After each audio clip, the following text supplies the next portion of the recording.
ఎగువన కురిసిన భారీ వర్షాలతో ఉమ్మడి మహబూబ్ నగర్ జిల్లాలోని జూరాల ప్రాజెక్టుకు భారీగా వరద నీరు పోటెత్తింది. దీంతో జూరాల ప్రాజెక్టు 5 గేట్లను ఎత్తి 71,162 క్యూసెక్కుల నీటిని దిగువన ఉన్న శ్రీశైలం ప్రాజెక్టుకు వదులుతున్నారు అధికారులు. ప్రస్తుతం ఇన్ఫ్లో 68,000 క్యూసెక్కులు, అవుట్ఫ్లో 71,162 క్యూసెక్కులుగా ఉంది. ప్రాజెక్టు పూర్తి స్థాయి నీటి మట్టం 318.51 మీటర్లు కాగా ప్రస్తుతం నీటి మట్టం 317.52 మీటర్లుగా ఉంది. ఎగువ దిగువ జూరాల జల విద్యుత్ కేంద్రంలోని 12 యూనిట్లలో విద్యుత్ ఉత్పత్తి కొనసాగుతుంది. కృష్ణానది పరివాహక ప్రాంత రైతులు అప్రమత్తంగా ఉండాలని అధికారులు సూచించారు.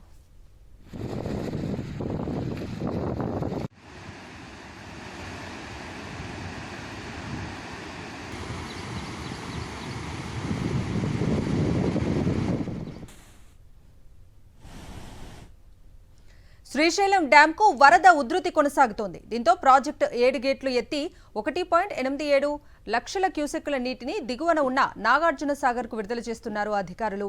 ఎగువన ఉన్న జూరాల, సుంకేసుల, హంద్రీనివా నుంచి శ్రీశైలం జలాశయానికి భారీగా వరద నీరు వచ్చి చేరుతోంది. శ్రీశైలం డ్యాం పూర్తి స్థాయి సామర్థ్యం 885 అడుగులు కాగా 882.10 అడుగులకు నీరు చేరింది. శ్రీశైలం కుడి, ఎడమగట్టు జల విద్యుత్ కేంద్రాల్లో విద్యుత్ ఉత్పత్తి పూర్తి స్థాయిలో కొనసాగుతోంది.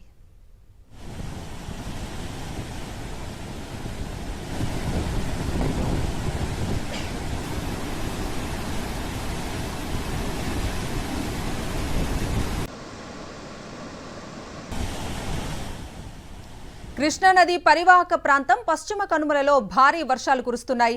ఎగువ నుంచి నాగార్జున సాగర్ ప్రాజెక్టుకు వరద పోటెత్తింది. దీంతో జలాశయంలోకి భారీగా వరద నీరు వచ్చి చేరుతోంది. ప్రాజెక్టు 26 గేట్లు ఎత్తి నీటిని దిగువకు విడుదల చేస్తున్నారు అధికారులు. నాగార్జున సాగర్ నిండుకుండలా మారి జల కలను సంతరించుకుంది. ప్రాజెక్టులోకి ఇన్ఫ్లో 2.54 లక్షల క్యూసెక్కులు కాగా అవుట్ఫ్లో 2.93 లక్షల క్యూసెక్కులుగా ఉంది.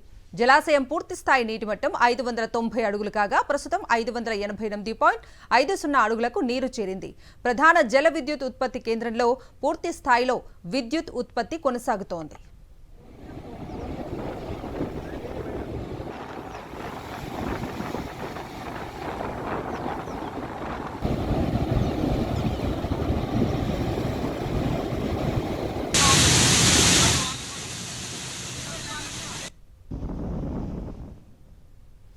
భారీ వర్షాల నేపథ్యంలో నాగార్జున సాగర్ ఎడమ కాలువకు నీటి విడుదలను నిలిపివేశారు అధికారులు.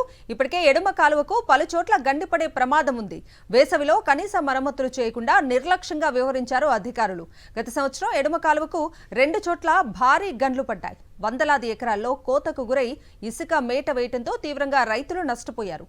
మరోసారి గండ్లు పడి నష్టపోతే రైతులు తిరగబడతారన్న నేపథ్యంలో నీటి విడుదలను నిలిపివేశారు అధికారులు.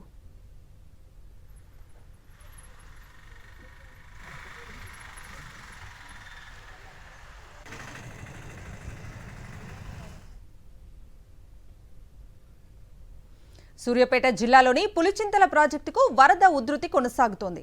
ప్రాజెక్టులోకి భారీగా వరద చేరటంతో 11 గేట్లు ఎత్తి నీటిని విడుదల చేస్తున్నారు అధికారులు. ఇన్ఫ్లో 3.33 లక్షల క్యూసెక్కులు కాగా అవుట్ఫ్లో 3.21 లక్షల క్యూసెక్కులుగా ఉంది. పూర్తి స్థాయి నీటి సామర్థ్యం 175 అడుగులు, ప్రస్తుతం 169 అడుగులకు చేరింది. పూర్తి స్థాయి నీటి నిల్వ సామర్థ్యం 45.77 టీఎంసీలు కాగా ప్రస్తుతం 36.96 టీఎంసీల నీరు నిల్వ ఉంది. పవర్ జనరేషన్ కోసం 16,600 క్యూసెక్కుల నీటిని విడుదల చేస్తున్నారు. లీకేజ్ ద్వారా 400 క్యూసెక్కుల నీరు వెళుతోంది.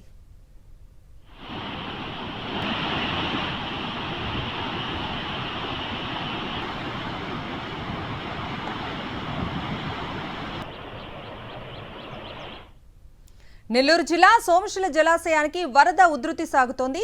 ఎగువ ప్రాంతాల్లో కురుస్తున్న భారీ వర్షాలకు జలాశయానికి 30,989 క్యూసెక్కుల వరద నీరు చేరుతోంది. ప్రస్తుతం జలాశయంలో 44 టీఎంసీల నీరు నిల్వ ఉండగా ఉత్తర, దక్షిణ కాలువల ద్వారా 9,590 క్యూసెక్కుల వరద నీటిని దిగువకు విడుదల చేశారు.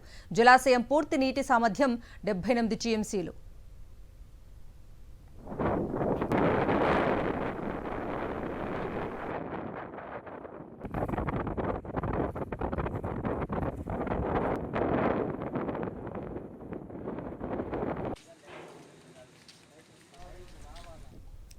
భారీ వర్షాల కారణంగా కొమరం భీం ప్రాజెక్టులోకి వరద ప్రవాహం పోటెత్తింది.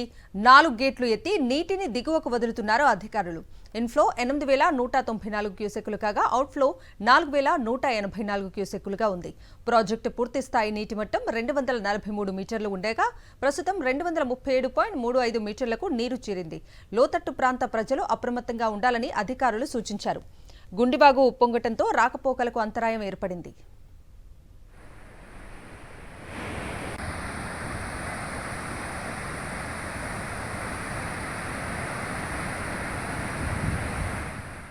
ఖమ్మం జిల్లా పాలేరు నియోజకవర్గ వ్యాప్తంగా కురుస్తున్న భారీ వర్షాల కారణంగా పలు ప్రాంతాల్లో చెరువులు, వాగులు పొంగి పొర్లుతున్నాయి. దీంతో పత్తి, వరి పంట పొలాలు వరద నీటిలో మునిగిపోయాయి. నియోజకవర్గంలో పలు చోట్ల రహదారులపై వరద నీరు ప్రవహిస్తుండటంతో పలు గ్రామాల వారికి రాకపోకలకు అంతరాయం ఏర్పడింది. కూసుమంచి మండలం పాలేరు రిజర్వాయర్ నిండుకుండలా మారింది. ఎగువన కురుస్తున్న వర్షాల కారణంగా వస్తున్న జలాశయంలోకి భారీగా వరద చేరుతోంది. దీంతో అవుట్ఫ్లో గేట్ల ద్వారా అధికారులు నీటిని దిగువకు విడుదల చేస్తున్నారు.